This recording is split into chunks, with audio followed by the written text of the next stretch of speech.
thought the girls got killed off too easily sometimes. You know, they ended up killing each other. And the person I most identify with is the teacher. I was rooting for, Shibasaki's character. The killing machine, girl. 律子そのスタンガンで私殺す気だって We all love the mean girl who picks up a sickle. As soon as you see this blood-stained face of this young girl holding a teddy bear. It's the film that changed the course of Japanese cinema in the early 2000s. Describing Battle Royale to someone who hasn't seen it is sort of difficult because you can put it in a genre context. You can say, well, it's a bit like Lord of the Flies, or it's a bit like the Hunger Games. Yeah, big things people know. But if you tell them what the premise is and what actually goes on in it, it's one of those sort of transgressive movies that if you describe it, the film that's in people's heads when you just tell them what it's about is so much more upsetting and traumatizing and generally offensive than the film it actually is. I would say that it's a sick but fun film to watch because you see a lot of underage, school kids killing each other, and it's bloody and it's fun and it's gory. It's a very divisive film in that it pits the adults against a bunch of 15-year-olds. And the premise is that in a near future world where kids have gotten out of control and they're killing teachers and the classroom is in a state of chaos and mayhem, the adults need to take back their power by setting this law called the Battle Royale law, which basically sends a bunch of 15-year-olds to a desert island, and they start killing each other until only one is left. And it's pretty cutting edge, of itself. And it's not one of those things that, because it came from that period when people were becoming aware of Japanese extreme cinema. Yeah, you can't just say, oh, it's one of those Japanese films, because most Japanese films aren't like this. It was a very unusual film. You could say, well, it's in the action genre, youth film genre, but the fact is, like, the plot was something that had never really been done in Japanese film before. Kids killing other kids in a kind of game. I think that says a lot about how the Japanese view school and kids and being a teenager. And Fukusaku himself described it as a fable, kind of a modern fable. So it works on different levels, but just simply dystopian thriller. I have to say I'd never seen a film that brutal using school kids. Astonishing in terms of it sets out what it's going to do, and you have this moment you think it cannot possibly go where it looks like it's going, and then it does. The director had this vision that he insisted on getting to the screen, and everyone thought it was just too violent. So the whole film was already enshrouded in speculation and mystery and a lot of controversy. So I think that everyone's expectations were very high as to, how disturbing is this? And then going in and then saying, okay, it was just as disturbing or even more than we expected. And I think in that sense, they had this positive reaction. It shocked me. And I think that reaction is an honest reaction, okay? I think a lot of people were shocked. And in a way that contributed to the popularity, but also to the controversy. When I first saw Battle Royale, I didn't review it, but I was flabbergasted, to say the least. I had read the book, and I knew what to expect, but I was still not prepared for the level of violence, and especially since it was a no-holds-barred violent film in that a lot of the girls participated in the violence as well, and that to me was like, empowering but very disturbing at the same time. I have read the novel beforehand, and I thought that the movie has changed this and that. But overall, the movie itself stands alone, and it was surprisingly good, because I thought they might skip those some of the problematic the elements, such as violence, gore, and stuff, and it was all in there. So I was yeah, surprised and satisfied at the same time. There's an element of the original novel of Battle Royale that is dropped in the film, which is that it's not set in the future. It's set in a parallel present, based on the premise that the very familiar premise is that the Nazis won World War II. But the version that's very rarely explored is that also means the Japanese won World War II. And that's the context of Battle Royale in the novel. Originally, the book was the one of the candidate for the Kadokawa Horror Novel Prize, and it didn't win an award, and every jury hated it. And there was a journalist who found out that every jury hated this particular novel, and he thought it might be a good idea to publish that book. The book itself was a bestseller. That helped, but I think it was mainly the controversy, that really got people interested in seeing it. The Japanese society was shocked by how those kids could be cruel and murderous, and that atmosphere back then, must have affected the film and the novel. There is this weird strain of horror science fiction story which overlaps. There's the purest version is The Most Dangerous Game, which is based on a short story by a man called Richard Connell, who never wrote anything else. And that's the story, and stop me if you've heard this one before, and you have, about the big game hunter who gets bored with hunting animals and decides that he'll only hunt the most dangerous game, human beings. Hostel very much derives from The Most Dangerous Game. The firm in Hostel is called Elite Hunting. Recently there was a Blumhouse film called The Hunt, which had a very similar premise. The Neon Genesis Evangelion, which I told before, was quite influential, I guess, because there's this lady explaining the system of Battle Royale on TV in the film. That her voice was dubbed by the same the voice actress who did the voice of Asuka in Evangelion. So I think that the influence is visible over there. There's almost contemporary with Battle Royale, there was an American film called Series 7, The Contenders, which went back to this sort of elimination count game show mass murder premise. 優勝者はありません。せっかくだからみんなベストを尽くして戦って絶対にそんなことにならないようにね。はい、ここまでで何か質問ありますか。はい。はい、本淵君。生き残ったら家に帰れるんですか。 First draft of the film was a story of revenge by that school teacher Kitano, who is harassed by his students, and it was like the story was told by from the point of view of Kitano. So it wasn't like those it wasn't students point of view at all in the first draft. But then it has changed, and there were lots of drafts, and there was this incident in Japan that schoolboy who was like 13 years old, he stabbed his classmate with a butterfly knife, and that inspired the writer like Kenta Fukasaku, and it was brought in the film too. It's sensitive to what is going on in the wider world.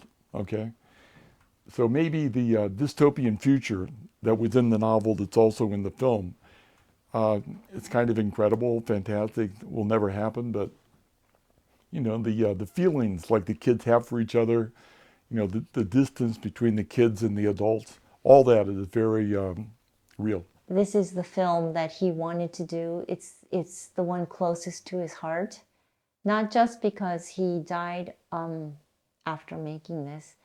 I think that in interviews he has cited the incident about his life-changing experience when he himself was 15 years old.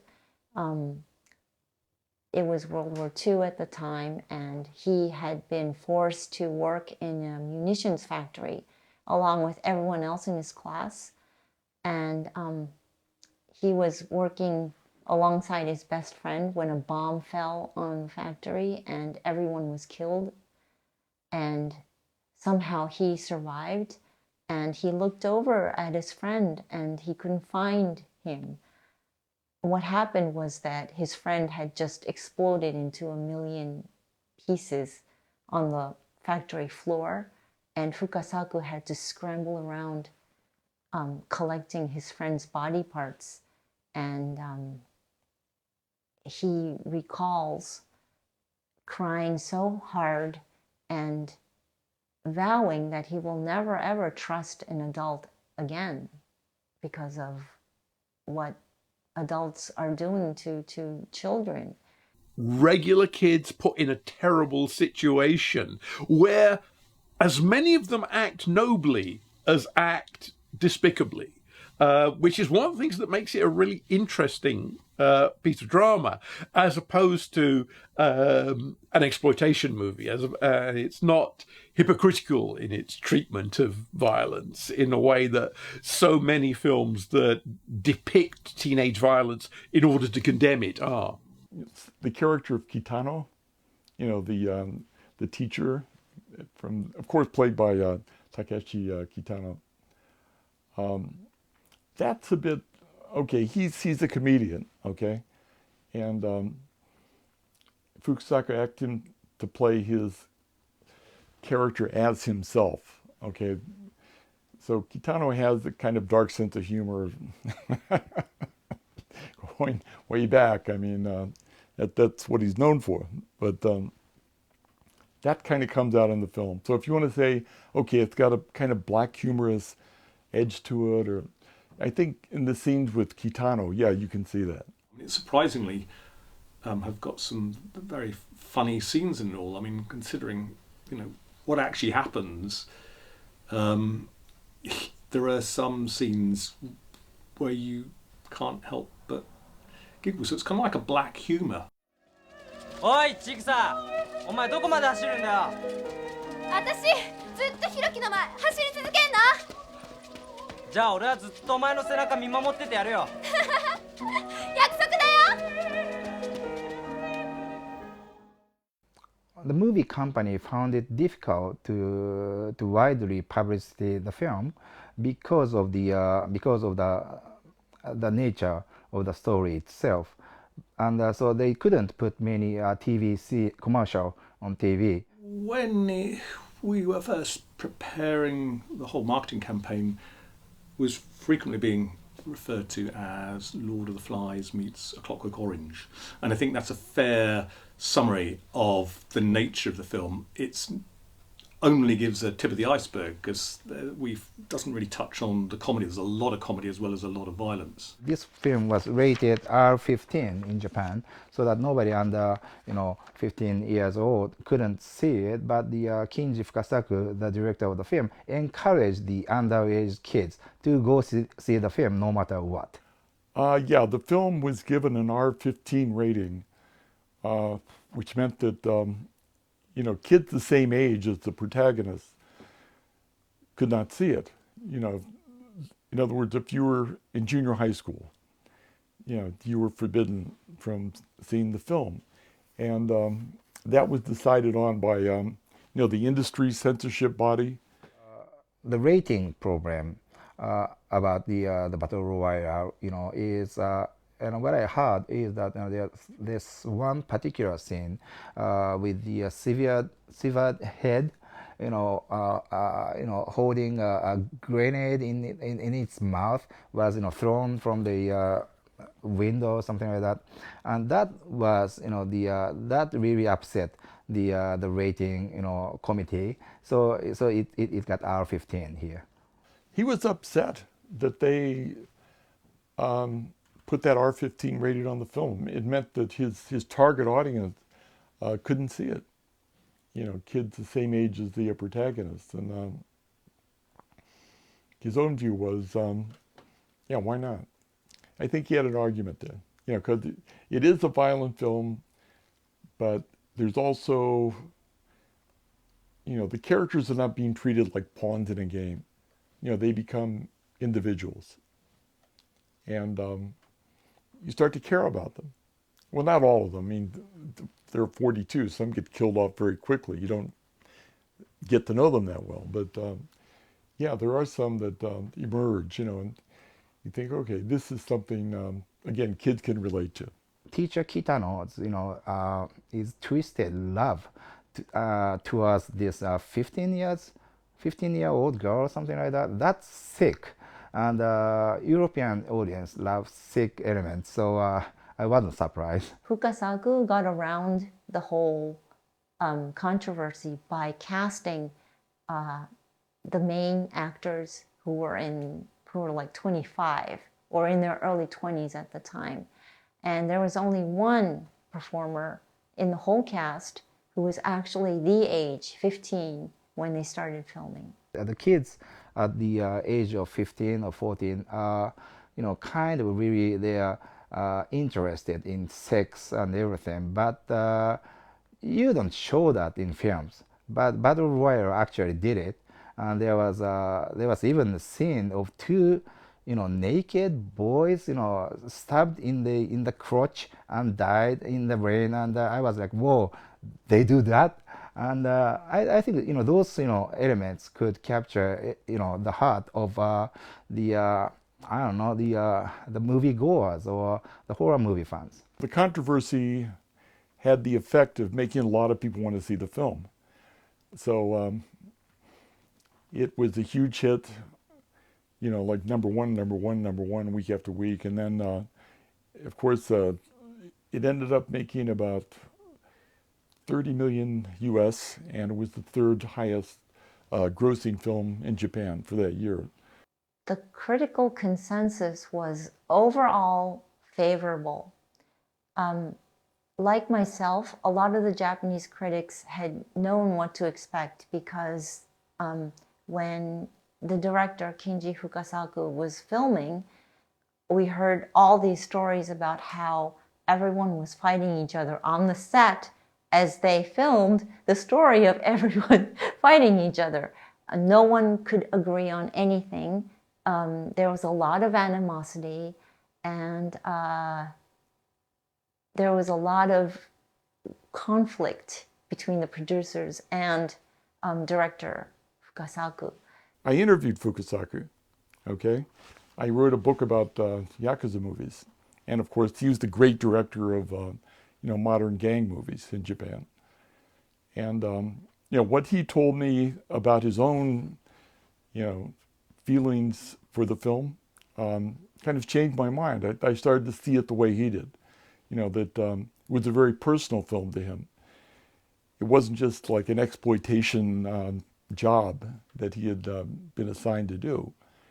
And I thought, okay, there's more to it than maybe I was reading into it. Obviously, it's a film that divides critics because its concept is one of those things that certain critics are just not going to get behind, or certain, you're supposed to. In Britain, and actually all around the world, the whole notion of children and extreme violence is a hot button topic. Because it's about kids, there's always this weird thing in British censorship, and I think in America as well, that if you make a film about violent kids, you are encouraging violence among kids. The first girl just unexpectedly killed there in the classroom was a kind of demonstration. You're going, this is just wild, mad, and absolutely fantastic. I think I'm in here for the ride. This was actually the one that sort of broke a bit out of the the cult or the fringe or the art house and started affecting the mainstream. You could see, and I won't say imitations, but works influenced by Battle Royale, or simply that all the people in Battle Royale got other jobs off the back of it. I saw other films being influenced by it, okay? Including the sequel. There's a part 2 that his son directed. Not nearly as good. And I started thinking, compared to these knockoffs or rip-offs or whatever you want to call them, the original was better. Battle Royale was like a litmus test for the media people, because for Japanese media in general, because how you reacted to Battle Royale said a lot about who you were and what you stood for and how cool you were. The negative response came from other quarters, people in politics and like that, John. The biggest thing that contributed to the movie's publicity in Japan was that there was this liberal congressman who was really opposed to that film, and he thought it was really problematic. So he brought it to the Congress and saying that this film is not to be allowed because there's children killing each other in the film. And then that night, the director Kinji Fukasaku made an interview, and he said that this can't be allowed because the politician shouldn't be banning any films at all, and it went the worldwide news. So that was the most striking publicity event. Overall, the Japanese reception to the film was kind of colored by foreign reception, by the overseas reception. And besides, by that time, everyone had gotten over their bug about the film being too violent and exploiting children and all of that. When the film was released in Japan, the reaction was split in half. There are people who actually really love the film, and there are people who are disgusted by it. And but Kinji Fukasaku has been known for violent films and Yakuza films and gory films. So most of the Fukasaku fans praised the film. I didn't have that high expectation. I thought, okay, he's a veteran director. He's done some good stuff, but maybe not recently. So we'll see, And then, again, I went into it, and it was just a very strong experience. And I think just for that, the fact that he could still put it across like that, it kind of indicated, again, after I'd seen it more than once, I started to think, wow, this is like the revival of his career. I wasn't aware of the difference between the Japanese and the foreign reception at the time. But after Quentin Tarantino came out with Kill Bill and he started talking about what a great film Battle Royale was and how he really idolized Kinji Fukasaku, I think that's when everyone was alerted to the fact that, hey, we have a genius in our midst. And up to that point, foreign directors and Japanese directors, the relationship was kind of defined by George Lucas and Spielberg idolizing Akira Kurosawa. And we had all been so used to that we couldn't really think of Japanese cinema in any other way. But then here came along Kinji Fukasaku, who the Japanese had always thought of as this gangster B-movie director. He traded in bloodshed and violence, that was his thing. But we didn't think that it had any other deeper meaning until Battle Royale came along. When I interviewed him, he said, yeah, violence is like one of the pillars of filmmaking. Just like if you're going to make films, sooner or later, you're going to confront it. You have to know how to deal with it. In Japan, I think it had been released in December of 2000. It had caused a lot of controversy over there, with government getting nervous that it could kind of inspire kind of violence from obviously anybody who was going to see it, particularly youth. So there was an element of controversy that had been building from that release that potentially could feed into the UK.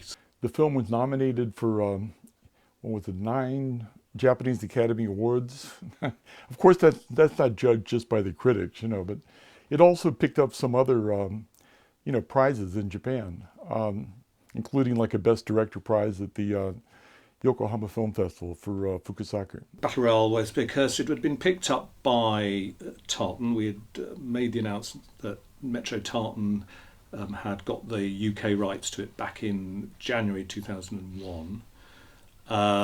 We, mainly as staff, had obviously not had a chance to see it until we were getting ready to do a theatrical campaign, which would be September of that year. So our first chance to have seen it would have been, I would say, around about April, maybe.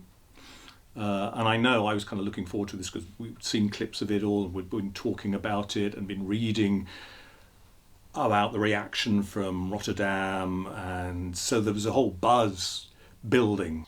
It came in a time when I think Asian cinema was having a genre boom. So we'd always had the art movies from the East had their circuits. Yeah, there were cinemas that would show those pictures. And at the time we were coming down to Battle Royale, as I say, it was coming out in September of 2001. But when it had played in Rotterdam of that year in February, Tartan was in the process of releasing in cinemas Audition. And Audition, I suppose we can always say, is the beginnings of Asia Extreme, as we kind of eventually became to identify it, although at the time it was a film that went out on release, certainly in cinemas, and in its initial DVD release, just under the kind of World Cinema label. Audition and Ring, I think, both opened at the ICA in Britain, which was the kind of venue that would have been showing your Ozu retrospectives rather than Godzilla movies. Battle Royale didn't quite go that route. It didn't have the full circuit release. It still had subtitles. But of course it was on home video. It was one of those omnipresent titles. Ring had initially a theatrical release, and then was released as part of the World Cinema side of Tartan. And again, it was just originally just as a Tartan World Cinema title. Tartan at that point would have been doing a few horror films that would have come from other countries, so it would have fitted in with the niche of the type of films we were releasing. Now the film was coming out on Friday the 14th of September. In those days most films came out on Friday, so we needed to show the film to those critics from The Guardian, The Times, Financial Times, Observer, etc., etc., ahead of their deadlines, and it happened to be the Tuesday of that week. So we had quite a full cinema. We'd done a preview screening and all the critics had seen the film that morning. Tuesday afternoon, they came back to see whatever film they were being asked to review then. And the screening went live to TV because this was 9/11, and the critics, like all of us, were watching live this extraordinary, tragic, horrendous event taking place, and we were all clearly all numbed. I mean, I got back to work after our initial screen to find everyone sitting around my desk watching this event unfold, and the critics had been watching this in their screens. So coming away all numbed from that, and that went through obviously still remain numb thinking about it now, 20 years on. When it came to the reviews, you were getting critics going, I've just seen the most horrendous events happen in real life, and I don't know how I now feel about this film, which is looking at violence.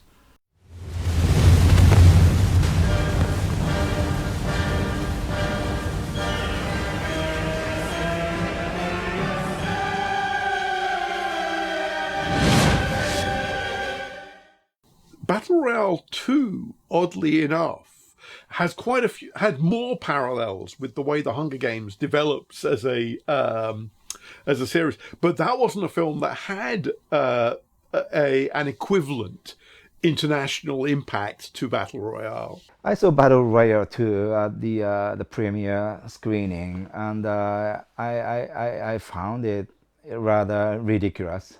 And even in the first 5 minutes of the film, this teacher Riki Takeuchi showed up, and he writes the name of the countries on the blackboard, like saying all those countries were bombed by the United States of America since 1945 or something like that. And well, and then the story begins as the story of, I don't know, young terrorists doing revenge to the society, stuff like that. And I was like, but because of those countries, names of the country, it made me think of the real incidents happening around the world, and this film is not.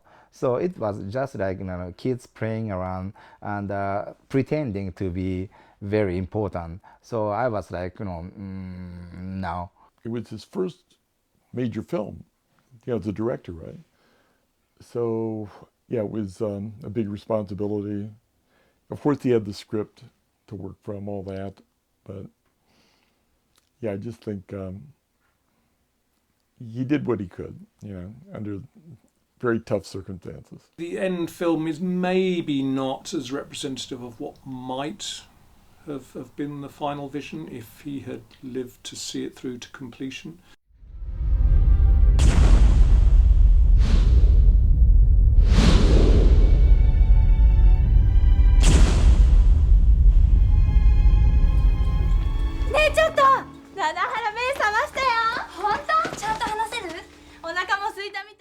It's commenting on what actually goes on in adolescent life.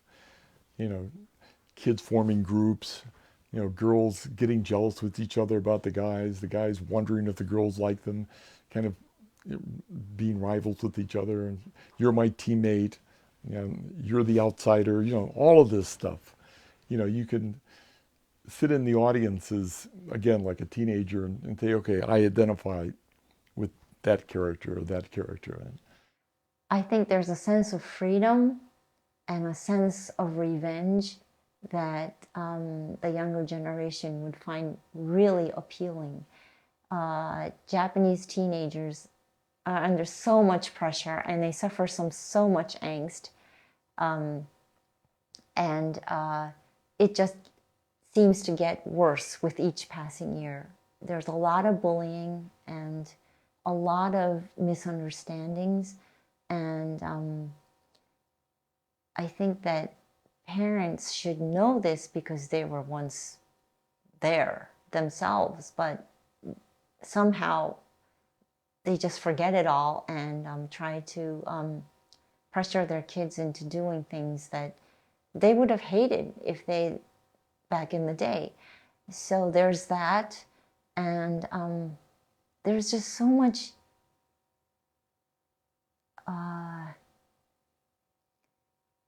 claustrophobic top-down ordering from the schools to the kids that they just they can't breathe, actually. Talking about the battle royale fan fictions, there are, when the novel came out, there were it made such a fandom, and those the kids of the same age as the characters in the novel started writing novels on the same format, but starring their own class, so that they can kill their own classmates, stuff like that, and they have been enjoying that much. And that time the school bullying and stuff were very problematic in Japan. So I think that many school kids found their their escape through those fan fiction. I think the first book came out in 2008, but The Hunger Games, a young adult series of novels by Suzanne Collins, which became this big American movie franchise. There was the joke that was going around was that the Hunger Games was Battle Royale with cheese. And there's this whole controversy about Hunger Games. After that became so popular, a lot of people came out saying, the author just ripped off Battle Royale.